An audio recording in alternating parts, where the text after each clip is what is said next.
برطانیہ نے پاکستان میں سیلاب سے جانی نقصان پر اظہار افسوس کیا ہے۔ نائب وزیر اعظم اور وزیر خارجہ اسحاق ڈار اور برطانوی وزیر خارجہ ڈیوڈ لیمی کا ٹیلی فونک رابطہ ہوا۔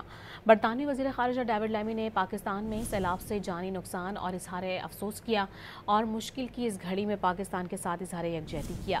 ڈیوڈ لیمی نے دورہ لندن میں اسحاق ڈار سے تعمیری ملاقات کی خواہش کا بھی اظہار کیا ہے۔ اسحاق ڈار نے برطانوی حمایت اور تعاون کی پیشکش پر شکریہ ادا کرتے ہوئے برطانوی قیادت کے ساتھ تعاون جاری رکھنے کے عزم کا بھی اعادہ کیا۔ برطانیہ نے پاکستان میں سیلاب سے جانی نقصان پر اظہار افسوس کیا ہے۔ نائب وزیر اعظم اور وزیر خارجہ اسحاق ڈار اور برطانوی وزیر خارجہ ڈیوڈ لیمی کا ٹیلی فونک رابطہ ہوا۔ برطانوی وزیر خارجہ ڈیوڈ لیمی نے پاکستان میں سیلاب سے جانی نقصان اور اظہار افسوس کیا اور مشکل کی اس گھڑی میں پاکستان کے ساتھ اظہار یکجہتی کیا۔ ڈیوڈ لیمی نے دورہ لندن میں اسحاق ڈار سے تعمیری ملاقات کی خواہش کا بھی اظہار کیا ہے۔ اسحاق ڈار نے برطانوی حمایت اور تعاون کی پیشکش پر شکریہ ادا کرتے ہوئے برطانوی قیادت کے ساتھ تعاون جاری رکھنے کے عزم کا بھی اعادہ کیا۔